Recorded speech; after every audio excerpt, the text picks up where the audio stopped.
Bonjour, bienvenue sur notre webinaire Recruter et maintenir un alternant en situation de handicap. Nous sommes ravis de vous accueillir. Tout d'abord et avant tout, est-ce que vous nous entendez? Si oui, merci de mettre le petit pouce si vous nous entendez bien. C'est OK? Parfait. Donc, ce webinaire sera animé aujourd'hui à 4 voix entre l'AFDAS et Cap Emploi. On va faire les présentations. Je suis Nassera Dilmi, chef de projet alternance et inclusion à l'AFDAS. Bonjour, Joanne Barbalata, chef de projet alternance et inclusion à l'AFDAS. Et aujourd'hui, nous sommes accompagnés de Claire et Mégane. Je vous laisse vous présenter. Oui, bonjour à tous. Mégane Pérez, référente alternance pour le Cap Emploi du 75. Et bonjour, je suis Claire Jonas, donc chargée de mission expert employé handicap au Cap Emploi Paris. Ce webinaire durera 1 heure et comprendra un temps d'échange où nous prendrons 10 à 15 minutes en fin de présentation pour répondre à toutes vos questions que vous pouvez poser dans l'onglet « Questions ». À l'issue du webinaire, bien sûr, nous vous enverrons le replay ainsi que le support de présentation. Je vous propose peut-être d'attendre 1 à 2 minutes avant de commencer. Est-ce que tout le monde est arrivé ? Alors, ça continue de monter. Je vois qu'on a 21 participants.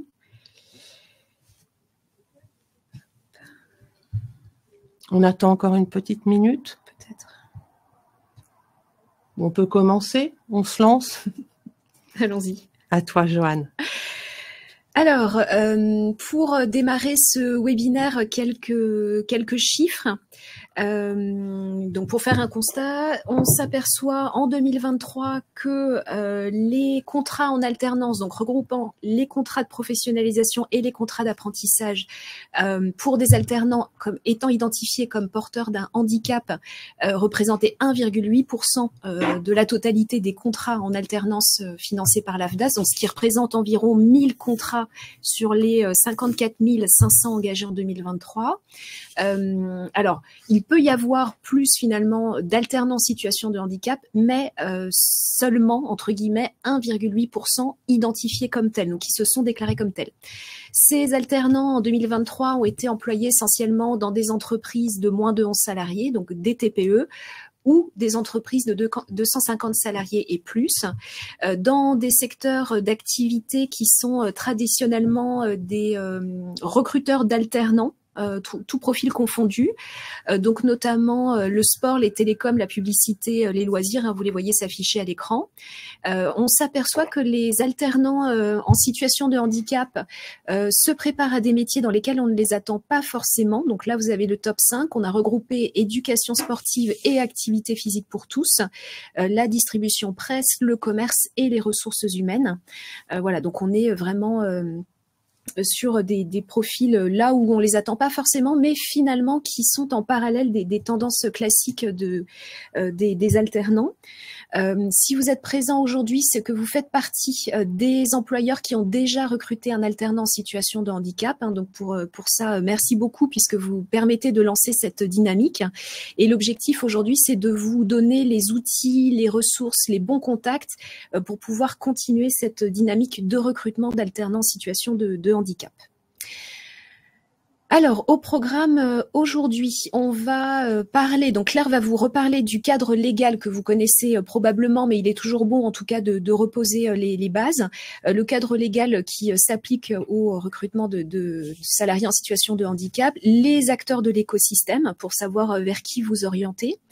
On fera un point sur l'alternance comme levier de performance pour votre structure. Hein, on verra les avantages à aller chercher des profils diversifiés vers lesquels les entreprises ne vont pas forcément.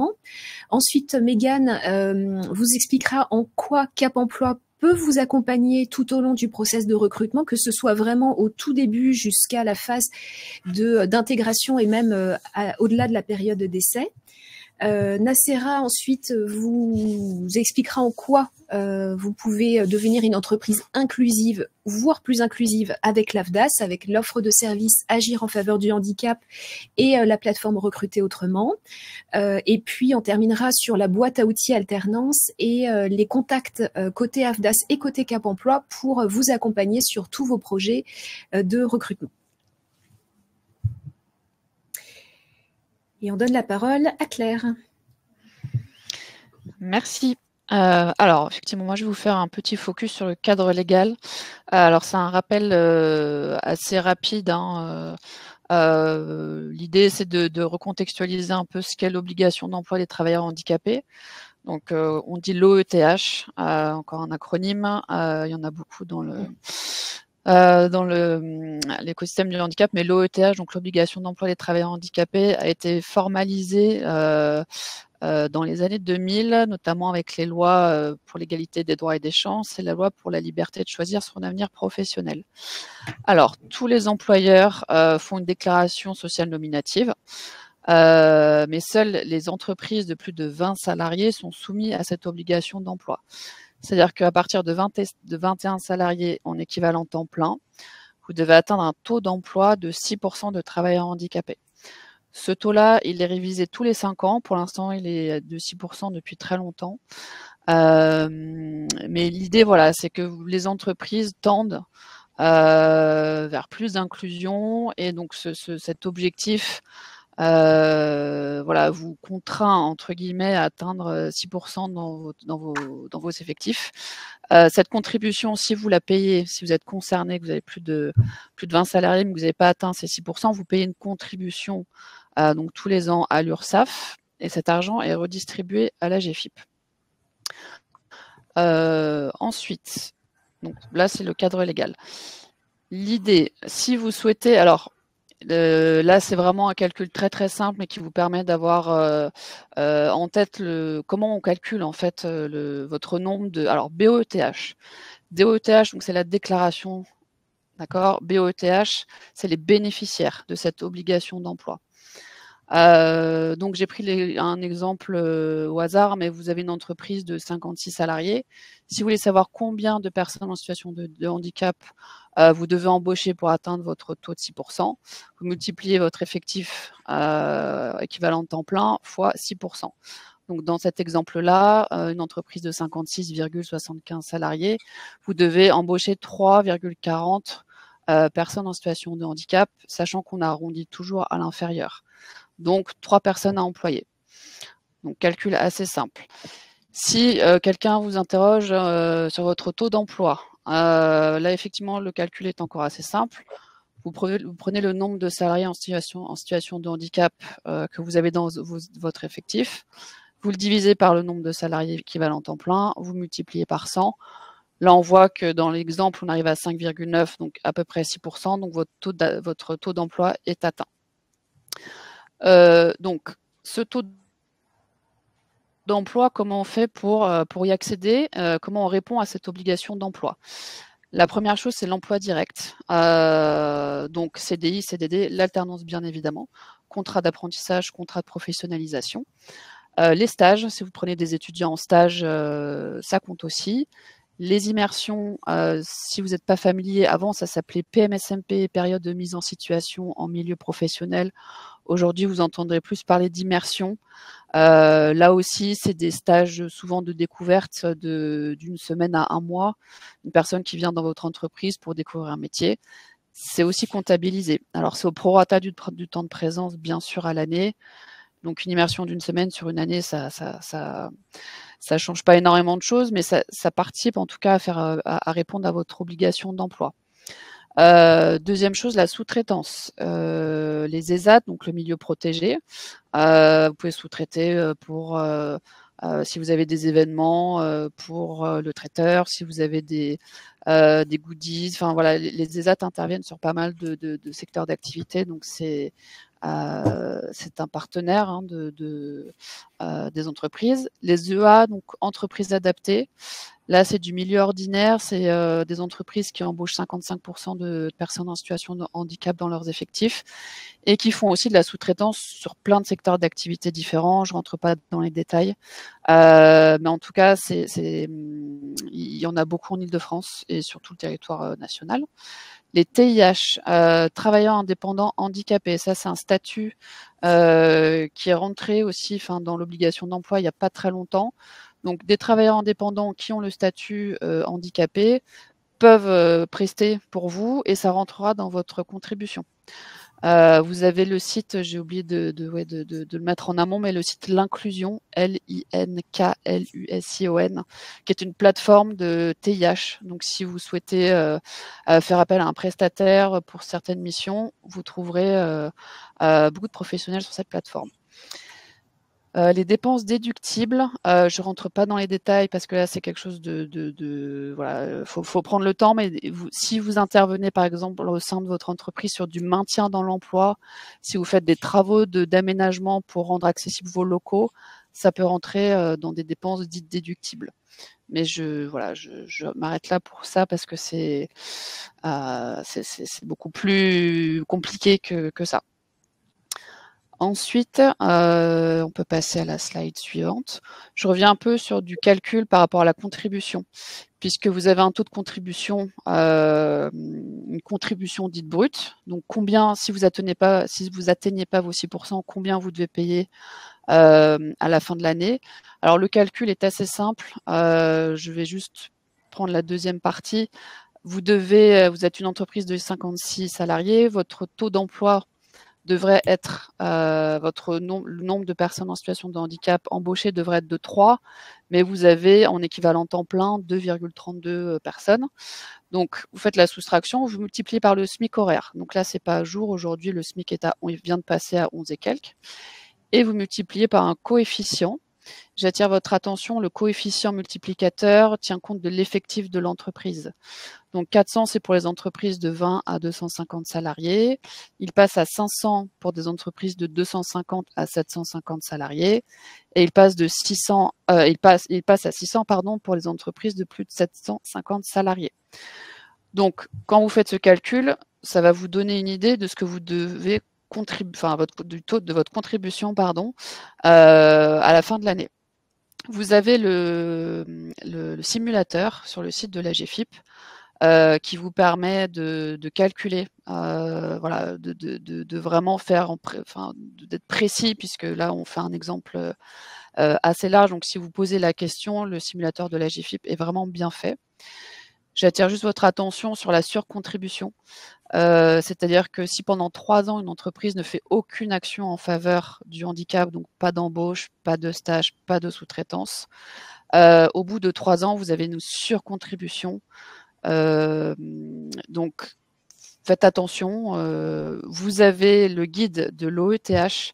Alors, il fait 115 pages, mais c'est un peu la Bible de la contribution. Vous avez toutes les informations sur ce guide qui vous permettront de vraiment bien calculer, de chiffrer un peu votre contribution si vous n'atteignez pas vos 6%. Et ça vous donne aussi des pistes pour répondre à cette obligation d'emploi. Donc sur la partie calcul aux tâches, on a terminé. Donc sur la partie, là je vais faire un petit focus sur le profil des demandeurs d'emploi bénéficiaires de l'obligation d'emploi. Donc là on passe plutôt sur la partie donc candidats, donc les personnes inscrites en recherche d'emploi. L'idée, c'est que vous ayez une idée un peu des profils et de comment nous, le Cap Emploi et avec France Travail, avec qui on travaille en fait quand on est avec des candidats. Ce qui est intéressant, ça va être plutôt sur la partie âge et niveau de qualification. Comme vous le voyez sur la partie gauche en violet, BOE, donc les bénéficiaires de l'obligation d'emploi, sont plus âgés, donc ont un profil beaucoup plus senior, sont un petit peu moins formés en termes de niveau de qualification que le tout public et sont inscrits à France Travail en recherche d'emploi sur des périodes beaucoup plus longues.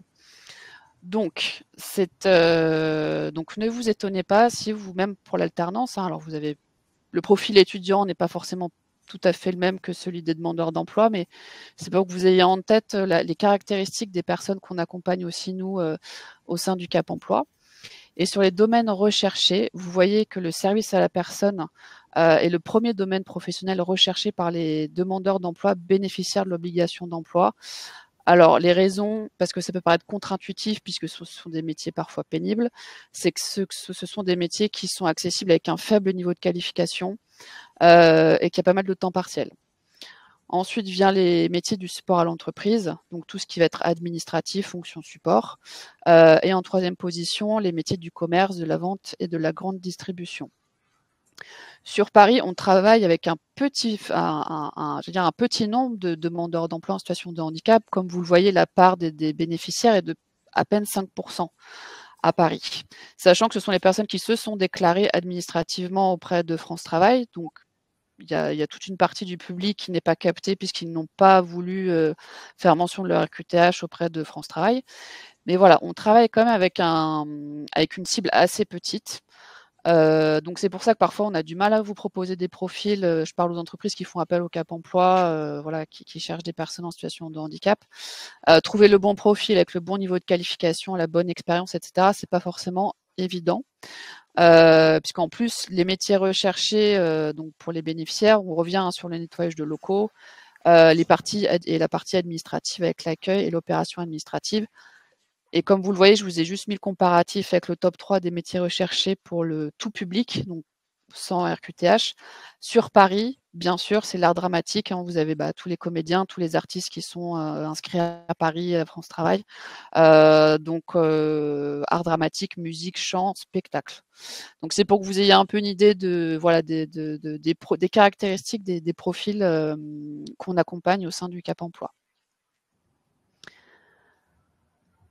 Alors, l'écosystème du handicap. Alors, j'ai pas mis tous les acteurs parce qu'il y en a beaucoup. L'idée, c'était pas de vous inonder avec trop d'informations. Mais sur les principaux acteurs, le Cap Emploi, bien sûr, Mégane vous présentera plus précisément notre offre de service après.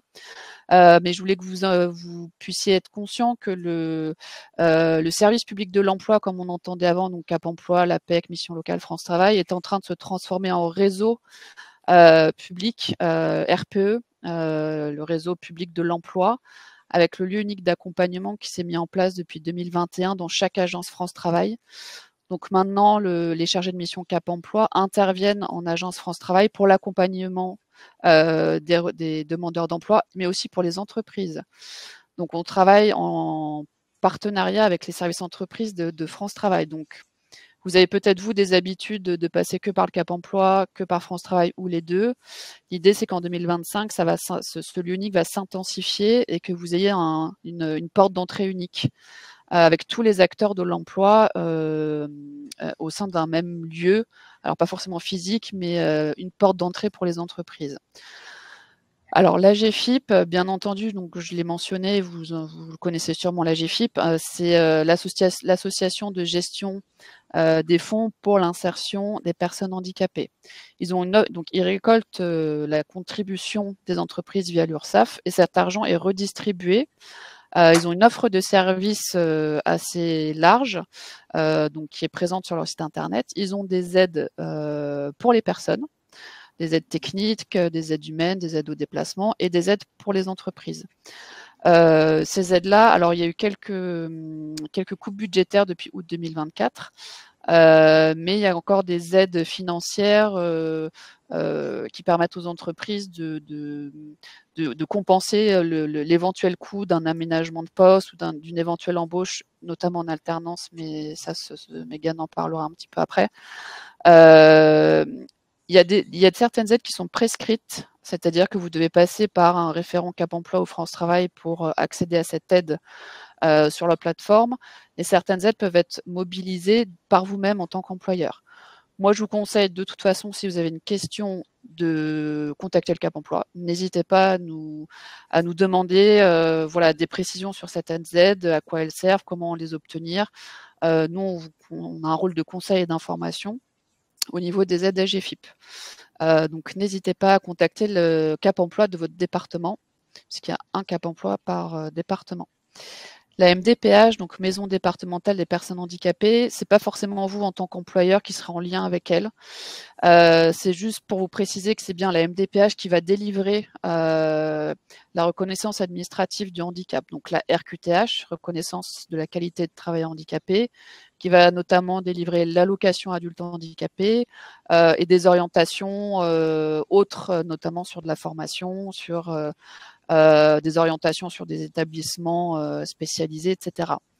Et la sécurité sociale va plutôt s'occuper des rentes accidents du travail ou des pensions d'invalidité. Mais bon, la MDPH, c'est un peu la clé d'entrée, enfin, c'est la clé d'entrée pour la RQTH et la reconnaissance du handicap. La médecine du travail, les services de santé au travail, c'est un acteur majeur aussi et qui est censé être un appui pour les employeurs quand vous recrutez une personne en situation de handicap.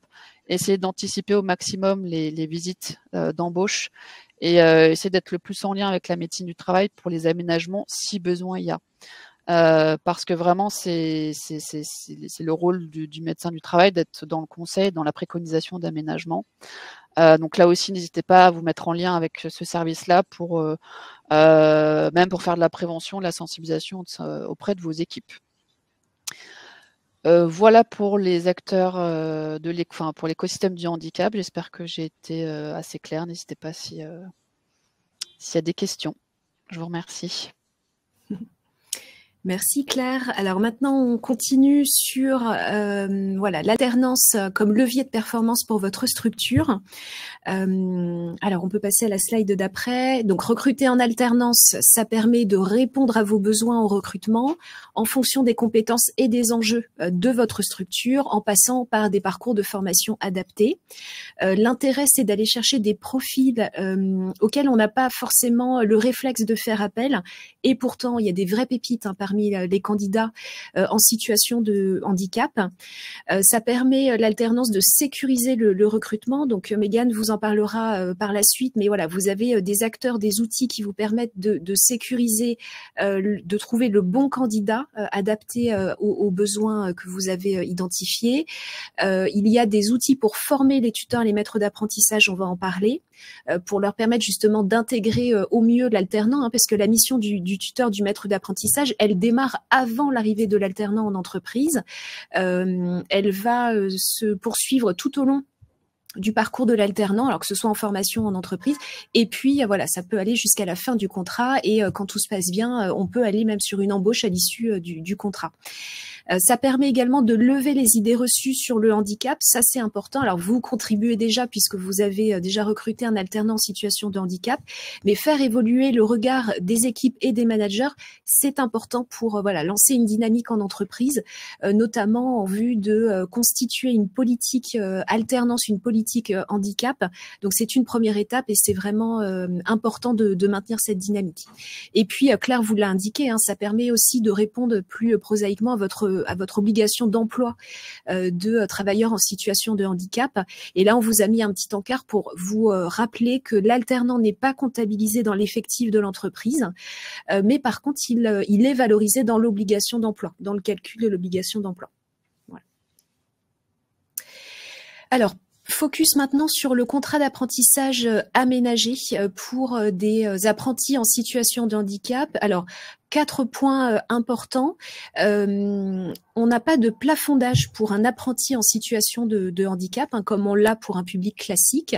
Le contrat peut être aménagé, donc avoir une durée de maximum 48 mois, donc contre 36 pour un contrat en apprentissage de façon classique. Le CFA peut obtenir une majoration du coût contrat pour tenir compte justement des besoins d'adaptation du parcours d'apprentissage et des besoins en compensation liés à la situation de handicap de l'apprenti. Donc, je pense par exemple à l'adaptation de support de cours. Ça peut être une aide technique ou humaine, comme un logiciel par exemple, ou un interprète langue des signes pendant les cours. En CFA, ça peut toucher à l'accessibilité du CFA à une personne à mobilité réduite, par exemple. Donc ça, c'est un coût important et c'est pris en charge par l'OPCO. Et puis, sachez qu'en CFA, vous avez un référent handicap qui est là pour vous accompagner en tant qu'employeur et notamment le tuteur, le maître d'apprentissage. Et ce référent, il a pour mission l'accueil, l'adaptation et le suivi des alternants en situation de handicap tout au long du parcours de formation. Je passe la parole à Nacera. Ah non, pardon, c'est Emma. Donc, sur la formation tuteur, Ça ne s'improvise pas. Un tuteur, un maître d'apprentissage, c'est pas évident, surtout quand c'est la première fois qu'il encadre un alternant. Pour cela, vous pouvez avoir accès à un catalogue de formations proposées par l'AFDAS, avec des modules justement qui vont permettre au tuteur, au maître d'apprentissage de prendre sereinement ses fonctions. Et en parallèle de ça, pour les entreprises de moins de 11 salariés, vous pouvez bénéficier d'une aide à la fonction tutorale qui viendra valoriser le temps que le tuteur, le maître d'apprentissage consacre au suivi de son alternant. Donc, c'est à moi. Et pour accompagner les tuteurs et les maîtres d'apprentissage sur la thématique du handicap, nous avons conçu en partenariat avec l'AGFIP et le cabinet Ariane Conseil un parcours de formation 100% digital qui est en libre accès sur notre site internet de l'AFDAS et sur le site de l'AGFIP. Alors, l'objectif de cette plateforme, elle est de permettre aux tuteurs et aux maîtres d'apprentissage de disposer des bonnes pratiques pour mieux accueillir, mieux intégrer et mieux accompagner un alternant en situation de handicap en entreprise. Plus concrètement, à travers ce parcours digital qui est composé de 10 modules très courts, les tuteurs acquièrent une méthodologie, des outils et des connaissances pour lutter contre les idées reçues et les préjugés liés aux différents types de handicap au travail, pour repérer les besoins liés au handicap de la personne en situation de travail, pour identifier aussi les freins et les contraintes situationnelles du quotidien, et enfin pour adapter sa posture de tuteur en fonction des différentes catégories de handicap. Et ce, pour permettre évidemment de mieux transmettre leurs compétences et leur savoir-faire. Alors, au-delà des tuteurs et des maîtres d'apprentissage, cette plateforme qu'on a conçue peut s'adresser à l'ensemble de vos collaborateurs, qu'ils soient encadrants ou simples collègues, parce qu'elle permet de faire évoluer notre regard sur le handicap en emploi. Donc, n'hésitez pas à aller la consulter. On vous a mis le lien sur cette slide. Lancez-vous pour que vous puissiez y accéder directement. À présent, je vais laisser la parole à Mégane qui va vous parler de l'offre de service Cap Emploi pour vous accompagner du recrutement jusqu'à l'intégration de vos collaborateurs. Merci beaucoup. Alors en effet, en préambule, pour compléter ce que disait Claire sur le Cap Emploi, je vais contextualiser un petit peu et donc parler rapidement de nous et du contexte de l'alternance aujourd'hui avec quelques chiffres. Alors Cap Emploi, nous on est membre du service public de l'emploi, on est un opérateur de placement spécialisé en effet et on intervient auprès de tous les demandeurs d'emploi en situation de handicap. Qui s'orientent, qui soient agents, qui s'orientent vers le service public ou le secteur privé, pardon. Voilà, et quel que soit l'effectif de l'entreprise. Claire a déjà parlé des différents acteurs économiques avec lesquels on a l'occasion de collaborer, donc je vais pas revenir dessus. Voilà, j'imagine que de toute façon, vous avez peut-être déjà eu l'occasion de travailler avec des Cap Emploi, avec les Cap Emploi de votre département, mais voilà, c'était pour un petit rappel. Ensuite, toujours dans un élément de contexte, en effet, l'idée c'est de vous accompagner au recrutement, mais aussi de sécuriser des parcours. Donc la phase d'intégration, pour ça, elle est primordiale. Donc j'en parle un petit peu sur la slide suivante. Ce sont des chiffres qui nous ont été délivrés par l'APEC, qui ont demandé un petit peu quels étaient les processus d'intégration, ce qui était mis en place en termes de livrables et d'accompagnement. Et donc on se rend compte qu'en effet, pour presque la moitié des entreprises interrogées, l'intégration était largement informelle, et ça me paraissait aussi intéressant de poser ce questionnement de l'intégration et de ce qui est mis en place, puisque après je vais évidemment expliciter les modalités d'accompagnement au recrutement, puisque c'est ce qui nous concerne aujourd'hui, mais c'est à mon sens impossible de dissocier les deux dans une logique vraiment de sécurisation du parcours. Puisque pour rappel, donc un quart des contrats d'alternance n'arrivent malheureusement pas jusqu'au bout, ce qui est pour l'entreprise et pour le demandeur d'emploi est un échec. échec, puisque c'est un parcours dans le cadre des demandeurs d'emploi en situation de handicap qui fait souvent suite à une reconversion, qui est enfin voilà, après il y a toute une année finalement. Le calendrier de l'alternance est tel que il y a toute une année qui peut se retrouver perdue d'un côté comme de l'autre.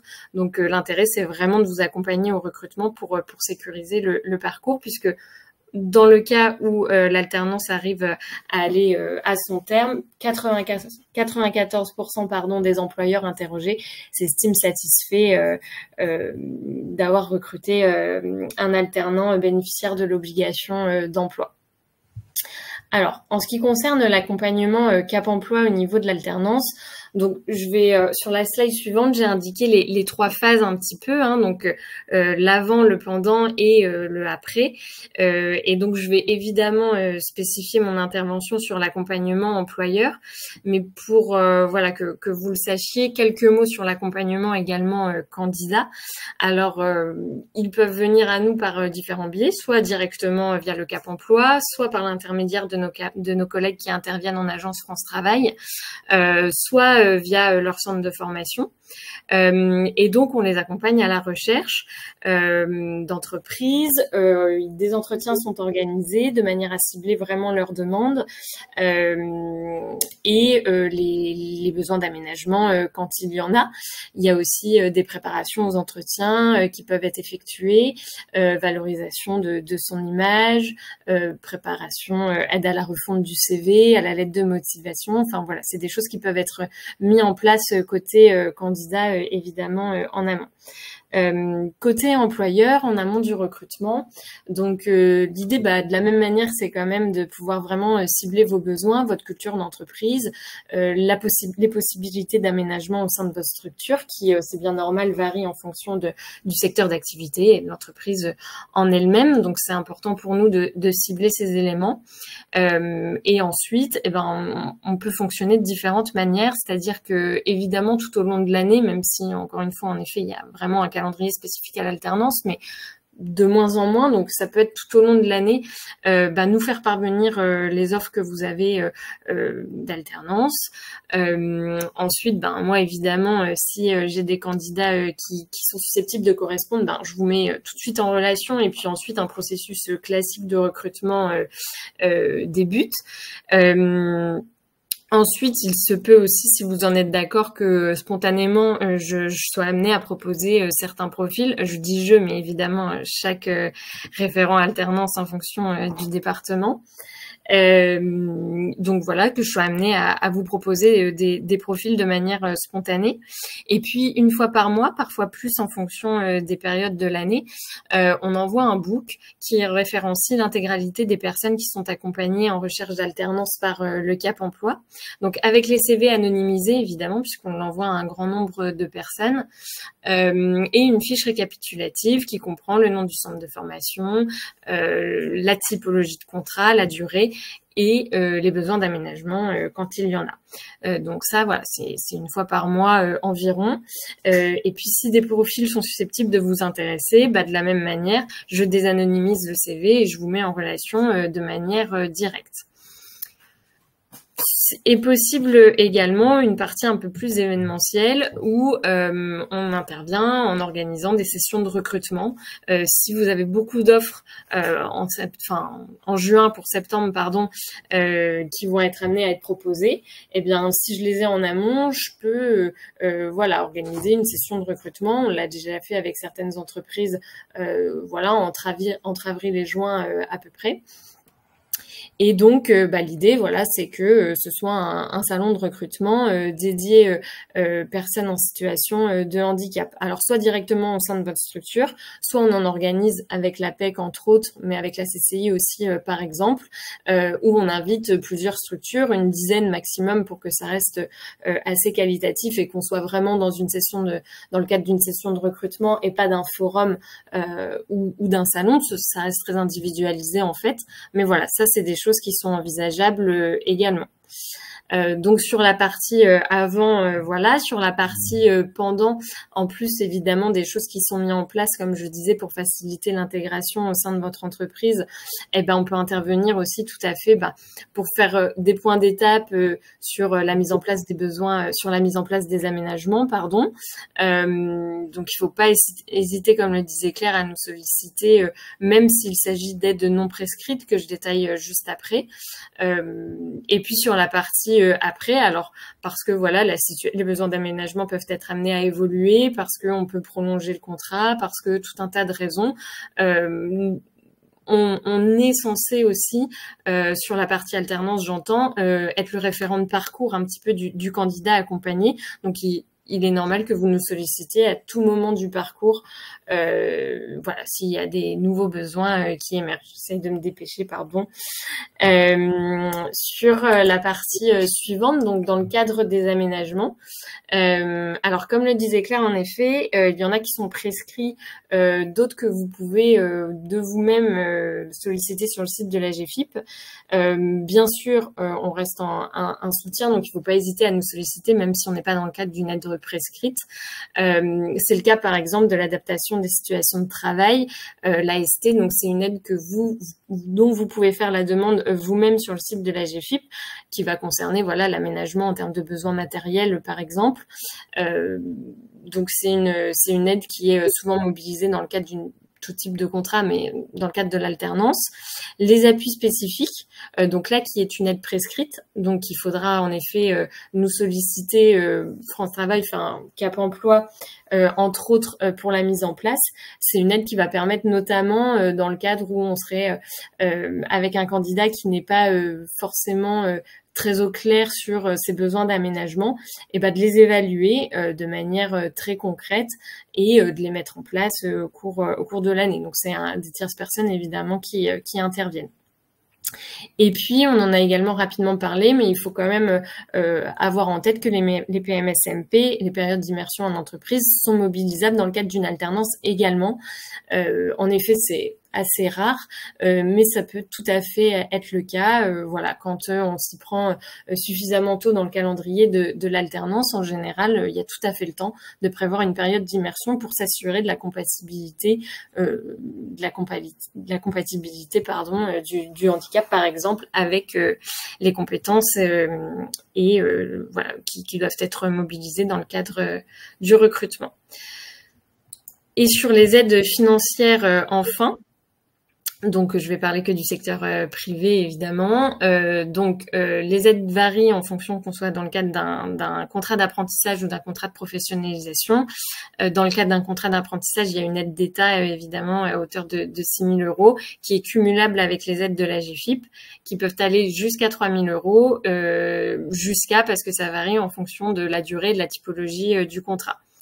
Dans le cadre d'un contrat de professionnalisation, à partir de cette année, voilà, il y a plus, pour l'instant en tout cas, l'aide d'État des 6 000 € n'est plus mobilisable, mais en effet sont cumulables. Donc l'aide de la GFIP qui pour l'instant est également toujours jusque 3 000 €, pareil en fonction de si on est sur du 12, du 24 mois en CDD ou en CDI, cumulable avec les aides de l'emploi jeune en effet sous certaines conditions. Voilà. Merci beaucoup. S'il y a des questions, n'hésitez pas. Bien. Je vais reprendre la main. Merci Mégane. On peut passer à la slide suivante. Alors, devenir une entreprise inclusive avec l'AFDAS à vos côtés, qu'est-ce que ça veut dire? Alors, c'est notamment adopter une démarche responsable et engagée en faveur du handicap. Pour vous accompagner dans cette démarche, nous avons conçu, toujours en partenariat avec la GFIP, notre offre de service Agir en faveur du handicap pour vous permettre de développer l'accessibilité de vos postes, de diversifier les profils de vos collaborateurs et aussi d'accompagner et de maintenir dans l'emploi vos collaborateurs en situation de handicap. Alors, comme vous le voyez, notre offre de service Agir en faveur du handicap, elle est organisée en 3 axes. L'axe sensibiliser, l'axe former et l'axe accompagner pour répondre à l'ensemble de vos besoins et ce, en fonction du temps des moyens et du niveau d'investissement que vous êtes disposé à engager sur la thématique du handicap. Alors, je vais vous présenter ces 3 axes en détail. On peut avancer. Voilà, l'axe sensibiliser, merci, qui vous donne accès à un ensemble de ressources pour vous informer, pour rester en veille sur le sujet du handicap. Sur notre site internet, en cliquant sur sensibiliser, dans l'offre de services responsables et engagés, vous aurez accès à l'intégralité du centre de ressources de l'AGEFIP. Nous avons choisi de mettre en ligne posé par l'AGEFIP qui s'appelle Handicapé Emploi, qui est un quiz rapide qui vous permet de vous familiariser aux enjeux du handicap et de faire aussi un point sur votre situation au regard des actions handicap que vous avez mises en œuvre et celles que vous souhaitez mettre en œuvre. Dans l'axe sensibiliser, vous aurez aussi accès à des témoignages d'entreprises qui ont mis en place une politique handicap et qui expliquent leur démarche et leur retour d'expérience. Et on vous met aussi à disposition des ressources, des outils, des guides et des statistiques pour vous informer et rester en veille sur le sujet. L'axe former, où vous retrouvez des formations pour professionnaliser l'ensemble de vos collaborateurs, que ce soit les dirigeants, les RH, les managers ou les chefs d'équipe, à un environnement de travail plus inclusif, que ce soit en termes de management, de recrutement ou encore d'intégration des salariés en situation de handicap. Donc sur le site, en cliquant sur Former, vous aurez accès au catalogue des formations AFDAS clés en main, qui est classé par thématique afin que vous puissiez vous repérer et identifier rapidement les parcours de formation qui correspondent à vos priorités d'action. Donc, 4 grandes thématiques sur l'offre de formation. Impulser et piloter la politique de handicap. Recruter, intégrer et maintenir en emploi un collaborateur en situation de handicap. Manager les collaborateurs en situation de handicap. Et enfin, faciliter l'accessibilité au plus grand nombre, où vous retrouverez des formations pour développer l'accessibilité des lieux et l'accessibilité numérique aux personnes en situation de handicap. Alors, chaque branche, concernant les règles de prise en charge, sachez que chaque branche a ses propres règles spécifiques. Donc, pour avoir toutes les informations concernant la prise en charge de ces parcours de formation, je vous conseille de vous rapprocher de votre conseiller emploi-formation AFDAS. Enfin, le 3e axe, qui est l'axe accompagné, où on vous propose nos appuis conseils handicap, qui sont des prestations d'accompagnement sur mesure dispensées par des cabinets de consultants experts en stratégie RH, qui vous aideront à établir un diagnostic de votre situation actuelle et à mettre en place un plan d'action pour reconnaître, recruter et intégrer des personnes en situation de handicap. Pour l'axe accompagné, notre pari à l'AFDAS, c'est de vous faire gagner du temps en vous proposant une liste de cabinets de consultants présélectionnés, des consultants experts du sujet RH et du sujet handicap et experts dans l'accompagnement des TPE-PME qui vous apporteront bien évidemment appui, des conseils et des outils pratiques pour passer à l'action. Pour connaître les modalités de financement de cette prestation, je vous incite à consulter, à aller prendre contact avec votre conseiller AFDAS qui vous donnera toutes les informations. Alors, ici, cette slide, elle vous met à disposition tous les liens vers notre offre de services et les différentes ressources handicap dont je viens de vous parler. Alors, recruter autrement. Je vais vous présenter la plateforme que nous avons mise en place qui permet d'élargir votre vivier de recrutement en adoptant une démarche inclusive. Mais avant de vous présenter l'outil, je vais d'abord vous dresser quelques éléments de contexte pour vous expliquer pourquoi on a créé cet outil. Cette plateforme, Recruter autrement, elle est issue de différents constats. On a constaté que beaucoup d'entreprises adhérentes rencontrent des problématiques de recrutement qui renforcent la nécessité de diversifier les sources, les canaux de recrutement et donc à élargir les profils. D'autres adhérents souhaitent rendre leur organisation plus attractive et donner de la visibilité à leur structure pour attirer de nouveaux talents. Et enfin, certains adhérents nous ont fait part de soucis pour retenir et fidéliser de nouvelles recrues. Par ailleurs, on sait tous que le recrutement représente un coût important pour toute entreprise et qu'il est donc préférable de disposer des meilleures pratiques pour réussir cette étape afin de rentabiliser son investissement. Donc, c'est la raison pour laquelle on a conçu la plateforme Recruter Autrement en partenariat avec le groupe Acto et le groupe Plateforme I, qui est un cabinet spécialisé dans le recrutement inclusif. Cette plateforme, elle s'adresse à tout type d'entreprise, quelle que soit votre taille, quel que soit votre volume de recrutement et tout secteur d'activité confondu. Elle est conçue vraiment pour apporter des solutions et des outils très opérationnels pour diversifier vos viviers de recrutement, pour mettre en place un processus de recrutement attractif et intégrer de façon durable de nouveaux arrivants en adoptant une approche et des pratiques non discriminantes et inclusives. Alors, comment elle est organisée, cette plateforme? Elle est organisée en 3 parties, un autodiagnostic, un centre de ressources et un annuaire de contact que je vais vous présenter plus précisément. Alors, d'abord, un autodiagnostic qui est organisé autour des 6 étapes du recrutement et qui vous permet de faire le point sur vos pratiques de recrutement et qui vous permet d'identifier vos besoins ainsi que vos axes d'amélioration prioritaires pour recruter mieux et aller vers de nouveaux profils. On peut passer à la slide suivante, merci. Ensuite, une fois que vous avez effectué cet autodiagnostic, vous avez accès aux résultats du questionnaire et à votre boîte à outils sous forme de représentation graphique de maturité qui souligne l'axe prioritaire à travailler parmi les 6 étapes du recrutement. Ensuite, on vous propose 2 outils prioritaires à utiliser pour répondre à vos enjeux immédiats, en lien avec les réponses, évidemment, que vous avez apportées au questionnaire. Ensuite, on a le centre de ressources, parce qu'au-delà de ces 2 outils prioritaires qui correspondent à vos enjeux du moment, on vous donne accès à l'ensemble du centre de ressources qui est composé d'une 20aine d'outils qui sont très concrets et encore une fois très opérationnels. Donc, par exemple, des grilles d'entretien pour évaluer les aptitudes de la personne à occuper le poste que vous proposez.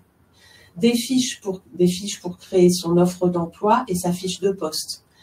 Un guide pratique pour attirer plus de candidatures. Et au-delà de cette 20aine d'outils, vous aurez aussi accès à l'ensemble des ressources clés pour vous aider dans votre processus de recrutement, tels que les formations, accompagnements et des dispositifs d'accompagnement mobilisables qui ont été présélectionnés par les équipes de l'AFDAS. Et enfin, cette plateforme vous donne accès à un annuaire de contact qui comprend les acteurs de l'inclusion qui se trouvent près de chez vous. Alors, qui sont les acteurs de l'inclusion? Ce sont des acteurs qui, par leur action, contribuent au recrutement diversifié en entreprise. Grâce à cet annuaire, vous trouverez des structures en proximité qui pourront vous aider à organiser vos recrutements et à aller chercher, à aller sourcer des viviers de personnes et de talents auxquels vous n'auriez pas forcément pensé. Vous retrouverez aussi des acteurs qui pourront vous accompagner à l'intégration durable de vos nouvelles recrues. Alors, l'annuaire comprend un moteur de recherche multicritères, donc vous pouvez faire des recherches par nom, par région, par type d'acteur, par mots-clés, pour trouver le contact le plus proche de chez vous, pour vous accompagner dans votre projet. Je laisse désormais la parole à Joanne pour nous parler de notre boîte à outils alternance de l'AFDAS. Merci Nacera. Alors, on peut passer à la slide d'après. En quelques mots, la boîte à outils. Alors, 3 outils. Donc, on vient de vous parler là de la plateforme Recruter Autrement. Donc, remettre en question, réinterroger vos pratiques de recrutement. Le calcul alternance, qui est un simulateur qui vous permet de calculer le coût d'une embauche d'alternant en comparant le coût en contrat d'apprentissage et en contrat de professionnalisation. Il est intéressant parce qu'il prend en compte tous les éléments de type rémunération, niveau de prise en charge, en tout cas ce qui est pris en charge par l'AFDAS, les aides à l'embauche, les actualités réglementaires. Donc, il est toujours actualisé en fonction des évolutions du SMIC, des salaires minima conventionnels, des aides. Il y aura certainement une actualité mouvante en début d'année. Et puis, dernier outil, la carte apprentissage, qui est un moteur de recherche pareil multicritère, et qui va vous permettre de retrouver l'offre de formation autour de vous en fonction du niveau de diplôme, en fonction de mots-clés pour retrouver voilà, des CFA ou en tout cas des formations, du code RNCP si vous avez déjà identifié le diplôme approprié. Et puis, on peut passer à la slide d'après. Dernier outil intéressant pour vous, l'enquête alternance qui vous permet en fait de nous faire remonter vos projections de recrutement en alternance. Ça nous permet de reprendre contact avec vous par le biais de votre conseiller emploi formation pour vous accompagner tout au long du process de recrutement sur la définition du profil, le parcours de formation adapté, la recherche du CFA, le calcul du coût de l'embauche et puis la contractualisation justement sur contrat pro ou un contrat d'apprentissage. On peut passer à la slide d'après. Alors, on a souhaité vous mettre à disposition cette slide. Je n'entre pas dans le détail aujourd'hui. L'idée, c'est de vous donner en une seule vue la liste des aides auxquelles vous pouvez prétendre suivant le type de contrat, le type de public et puis les démarches pour pouvoir justement y avoir accès. On peut passer. Alors, pour reprendre contact avec votre conseiller emploi formation de l'AFDAS, soit vous pouvez passer par votre portail Maya, soit par la plateforme téléphonique. Voilà. Et puis, vous avez à chaque fois un conseiller en proximité qui est là pour vraiment vous accompagner, qui connaît les besoins de votre bassin d'emploi et qui est donc la personne la plus appropriée pour vous accompagner sur vos projets de recrutement. Et slide suivante. Les contacts côté Cap Emploi, donc aujourd'hui on a eu la chance d'avoir Claire et Mégane qui étaient présentes avec nous. Donc Mégane pourra vous accompagner si vous êtes une entreprise francilienne ou en tout cas sur Paris. Et puis pour les autres départements et régions, vous avez l'annuaire qui vous est proposé pour avoir justement un contact en proximité sur votre territoire.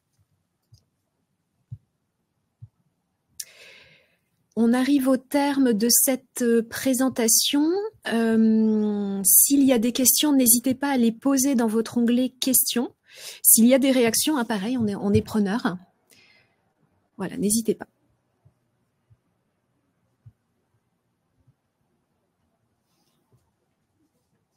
Pas de questions. Il semblerait que ce soit clair pour tout le monde. Alors, les questions peuvent venir par la suite. À ce moment-là, n'hésitez pas, encore une fois, à reprendre contact avec vos interlocuteurs de l'AFDAS et vos contacts côté Cap Emploi pour vous accompagner. Un replay va être mis à votre disposition suite à ce webinaire. Voilà. On espère que tout est clair pour vous. Je vois toujours pas de questions. Alors, j'ai une réaction dans le chat. Parfait. Eh bien, écoutez, il nous reste à remercier Claire et Mégane pour leur co-animation d'aujourd'hui. Merci à toutes les deux. Merci Nacera. Et on vous souhaite une bonne fin de journée. Et on vous dit, juste on a oublié, le sondage, vous allez avoir un petit sondage qui va vous être proposé. Vous avez l'amabilité de répondre à 3 questions via un sondage qui nous permettra effectivement de programmer le prochain webinaire qui correspondent à vos besoins. Si vous avez identifié des thématiques que vous souhaiteriez voir abordées dans le cadre de webinaires.